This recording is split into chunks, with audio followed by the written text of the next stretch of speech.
So hello, I'm here to talk about Starfish Storage and VDURA together and how we can really make your world a lot better. First, I'm going to do an introduction of Starfish for those who don't know about it, kind of walk you through what we do, talk about that.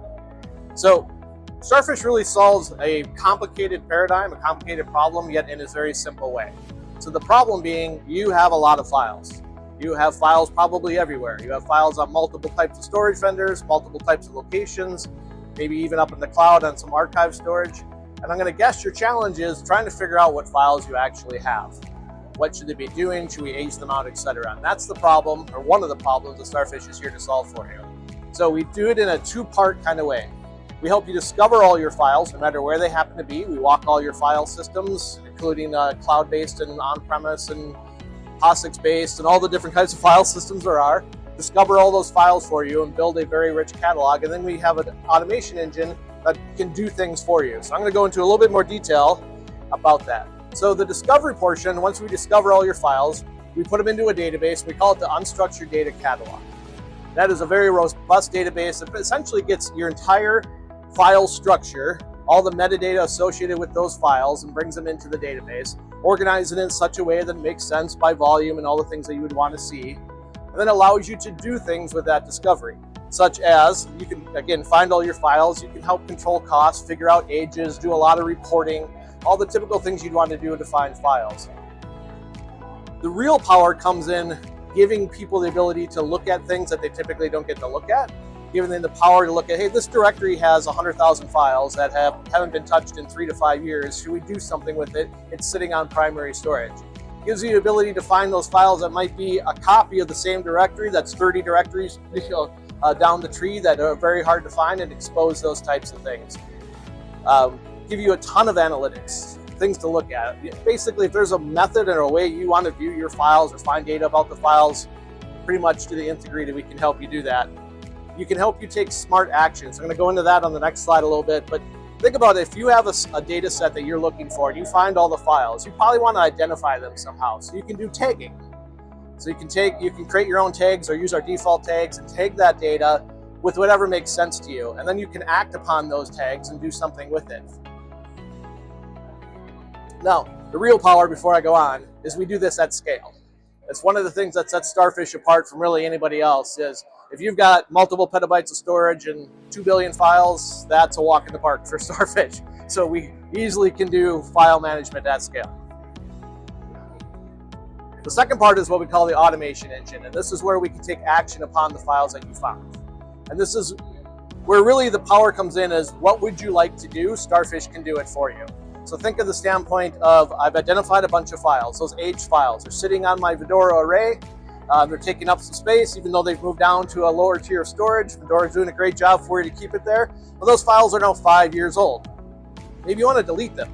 You know, there's the D word that nobody wants to actually acknowledge, but if they haven't been touched in 5 years, you might not need them anymore. So we can act upon that tag that you created and run a process to delete the files. We can move the files, migrate the files, those types of things for you. It really comes down to your ability to analyze and figure out what files you have, view into that, and then take action on those files. Backup and restore. You know, traditional backup and restore is a little bit difficult. We all know, especially when you're at scale, right? I might want to back up those files, you know, to some other target and keep track of those things. Duplication detection. We can do hashing of a file. You may have the same file across multiple storage arrays. And again, I hope you're all using VDURA and putting everything there. But if you have files someplace else, we can help you say, well, these two files are the same, right? And identify what needs to move over. Furthermore, we'll go back to the data catalog. You may identify data that really needs to be on your VDURA array, right? That you've got files that really need high performance and those types of things. Let Starfish move them into your VDURA array for you. So that same kind of concept comes into play. The real power comes into also pipelines and workflows. So in addition to the basic things that we can do, migrate, copy, backup, those types of things, we can execute any process you'd like against your files. Maybe you've got a custom script that does something. Maybe you need to tag data as it's coming off of some device before it gets moved to its final location. We can do those types of things. So if you've got some custom code or a custom script or something you need to do to your files that is unique to your environment, and you want to automate that, we can help you by identifying those files, tagging those files, and executing that code against those files, and then do it over and over and over again, repeatedly at scale. Now, Starfish Zones is very cool. I've been a storage administrator. I've been selling storage for a long time. The holy grail of storage is always going to be, how do I get my users actually involved in managing storage, right? Why does nobody delete anything? Because we're afraid to delete it, right? You know, in enterprise and in the HPC space, there's millions of files.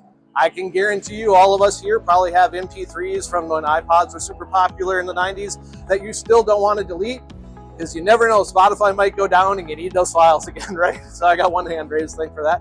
So what Zones allows us to do is to organize however it makes sense for you, by directory, by volume, whatever that tree is, and not only all your VDURA storage, but across storage, and give users the ability to look at it. Now, the difference is here with our product, we're out of band. We're not in line with your storage. We're helping to identify your storage.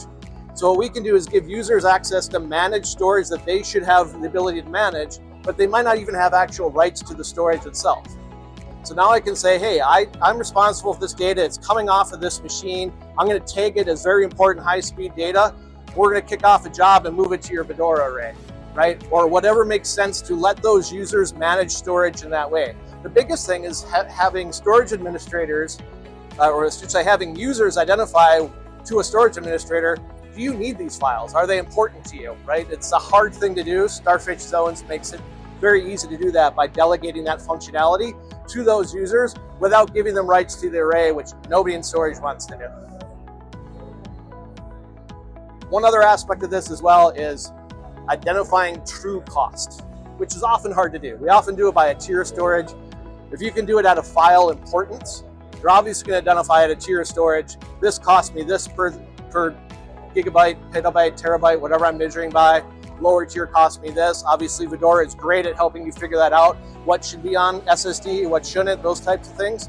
But if you can further identify from a file standpoint, these files are important, or all these files are stored on this tier of storage, this quantity of files, not only I can tell you from a terabyte perspective or gigabyte, petabyte, how much you have, but here's all the files you're also storing within that, and here's the cost of that. Correlate those two together and give your end users, your supervisor, whatever, a true cost of storage. Very powerful 1-2 punch. So I talked a little bit about this, but these are the common use cases that people running Starfish use. Probably our #1 use case is archiving. And archiving may mean moving it off to something else. It may be identifying what needs to be on different array. It may be moving it off to the cloud storage. It may be deleting it. I know that's a weird part of archiving, but sometimes you just recognize that files no longer need to be around, right? They haven't been touched for so long. Maybe they're a duplicate. Maybe it's scratch data, temp data that nobody deleted. We can help you do that.